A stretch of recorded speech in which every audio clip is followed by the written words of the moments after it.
আসসালামু আলাইকুম। আরেকটি নতুন একটি ভিডিও নিয়ে আপনাদের সামনে হাজির হয়েছি। অনেক ছাত্রছাত্রী বলতেছে যে স্যার, সমাজটা একটু ঝামেলা জিনিস। স্যার, সমাজটা শর্টকাটে কিভাবে করা যায়? আসলে সবকিছু কিন্তু শর্টকাট বেশি আবার ভালো না। শর্টকাট অনেক ক্ষেত্রে উপকার থেকে ক্ষতিও বেশি করে ফেলে, অনেক সময় মনে রাখা যায় না। আচ্ছা, যাই হোক, তারপর সমাজ তো একটা বৃহৎ আলোচনা।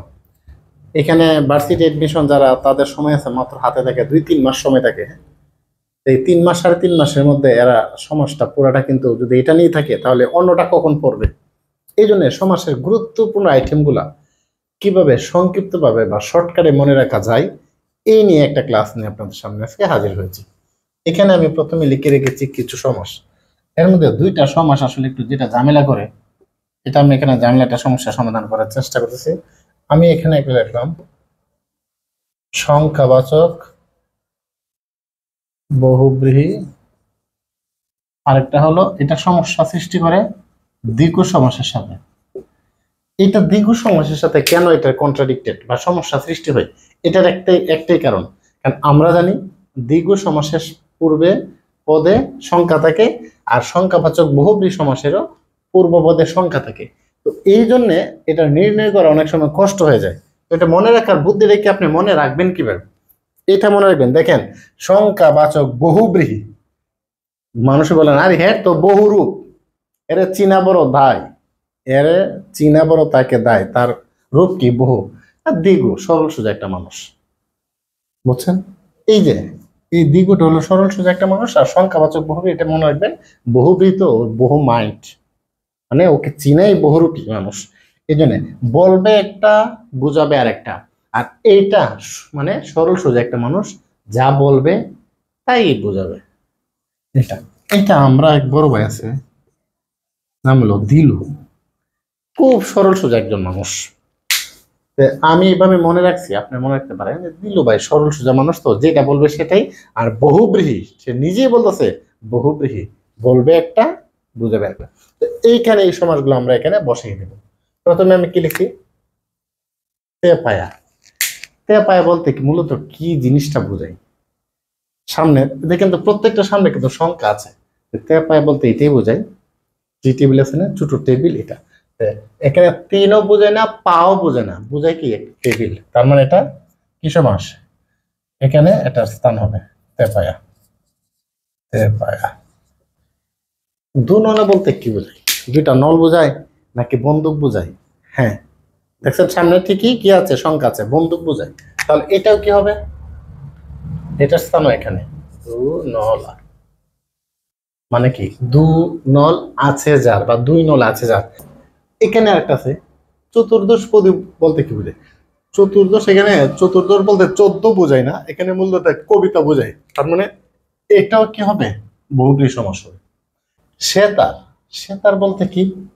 সেতার কিন্তু একটা বাদ্যযন্ত্রকে বোঝায়। তার মানে এখানে সাতও বোঝায় না, তারও বোঝায় না। তার মানে এটাও কি হবে? বহুব্রীহি। নবরত্ন। নবরত্ন বলতে কি বোঝায়? নবরত্নের সমাহার। এটা সম্রাট আকবরের সময় তার 9 জন বিশিষ্ট উপদেষ্টা ছিল, বীরবল, হ্যাঁ, এর মধ্যে 9 জনকে একসাথে বলতো নবরত্ন। তার মানে নবরত্নের সমাহার, তার মানে এটা এখানে হবে নবরত্ন, মানে নবরত্নের সমাহার। এটা আসলে ব্যাস বাক্যের শেষে স্বাভাবিকভাবে কি সমাহার থাকে। তার মানে এটা এক পঞ্চবটি। পঞ্চবটি মানে কি? 5টা বট গাছ যদি একসাথে থাকে, এক কথায় আমরা বলি পঞ্চবটি। তার মানে পঞ্চবটের সমাহার, এটাও এখানে হবে। ত্রিকাল। এটা ত্রিকাল বলতে কি 3 কালের সমাহার। এইটা কি এখানে হবে, যেটা বলতেছে সেটাই বোঝাচ্ছে। দশরথ বলতে কি বুঝে জানেন? দশরথ বলতে কেন বুঝে? দশরথ আছে যা বলতে, এটা শ্রীরামের পিতা, মানে দর্শন আর রত না। তার মানে এখানে এটার স্থান হবে এখানে দশরথ। এরপর কি আছে? সপ্তপদী। সপ্তপদী বলতে কি বুঝে জানেন? বলে না 7 পাকে বাঁধা। সপ্তপদী মানে কি? 7টা পাক দেয়, মানে 7 বার পদ। কি পদ মানে পা, হ্যাঁ, ঘুরে 7 পাকে বাঁধা। এটা দ্বারা কি বুঝেছে?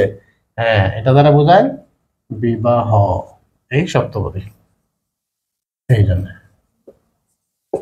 এখানে বহুব্রীহি সমাস। 14 শিখ বলতে তো আপনারা সবাই জানেন, 14টা শিখ বোঝাচ্ছে নাকি লাল দালানের ভাত, বলে না, তোমাকে আমি লাল দালানের ভাত খাওয়াইয়া ছাড়বো। তার মানে কি 14 বলতে জেলখানাকে বোঝাচ্ছে, তাই এটা স্থান কি এখানে 14।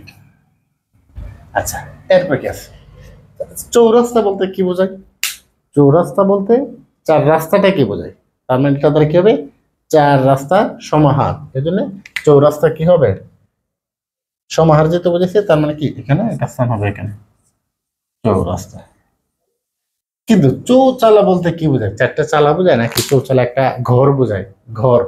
এই জন্য চারও বোঝায় না, চালাও বোঝায় না, তার মানে এটা স্থান কি হবে এখানে চৌচালা। পঞ্চগড়, পঞ্চগড় পাঁচটা ঘর বোঝায় নাকি একটা জেলার নাম বোঝায়? হ্যাঁ, একটা জেলার নাম বোঝায়, এই জন্য এটা কি বহুব্রীহি সমাস। ঠিক পঞ্চানন, পঞ্চানন বলতে শিবকে বোঝায়। হ্যাঁ, এই যে পঞ্চানন, আনন মানে মাথা, পঞ্চানন যার পাঁচটা মাথা, তার মানে এই পঞ্চানন কি এখানে মানে বহুব্রীহি সমাস। পঞ্চভূত, পাঁচটা ভূত, একটা বট গাছে পাঁচটা ভূত থাকে, পাঁচটা ভূতের সমাহার, পঞ্চভূতের সমাহার, এই জন্য এটা হবে কি দ্বিগু সমাস।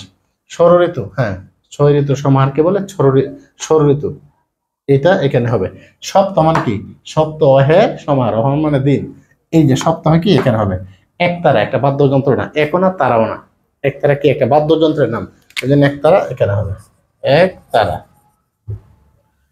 আচ্ছা, ত্রিভুবন, 3 ভুবনের সমাহার, এখানেই হবে। শতাব্দী, এই যে সমাহার, শতাব্দের সমাহার, এটা হবে এখানে। চার হাতি বলতে লাঠিকে বোঝায়, চার হাতি, চারও না হাতও না, তার মানে চার হাতি এখানে কি হবে? এটা হবে বহুব্রীহি সমাস, সংখ্যাবাচক। 10 হাতি, 10 হাতি বলতে অনেক সময় দুর্গাকে বোঝায়, দুর্গা 10টা হাত না, তো 10 হাতি বলতে দুর্গাকে যেহেতু বোঝায়, এটা কি সংখ্যাবাচক বহুব্রীহি হবে। একরুকা, একরুক আছে না, একদিকে রুক যার মানে যেটা বলে এটাই করে, এ আর কেউ মানে শুনে না কথা, মানে গার্তের আজকে, এই জন্য একরুকা বলতে এক রুক ঝাড়, এই জন্য এটা কি হবে এখানে হবে। অষ্টধাতু মানে কি? অষ্টধাতুর সমাহার, অষ্টধাতু অনেক সময় আংটি বানায় না, বিভিন্ন প্রকার মেটাল থাকে, এই অষ্টধাতু সমাহার, এটা কি হবে দ্বিগু সমাস। 7 সমুদ্র, 7 সমুদ্রের সমাহার। দশানন, দশানন বলতে বোঝায় রাবণকে, রাবণ, তো দশনা আনন না, 10টা মাথা আছে, এই জন্য কি হবে দশানন এখানে হবে।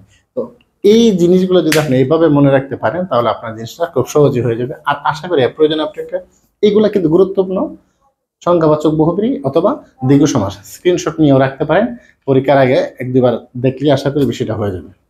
ধন্যবাদ সবাইকে, আসসালামু আলাইকুম।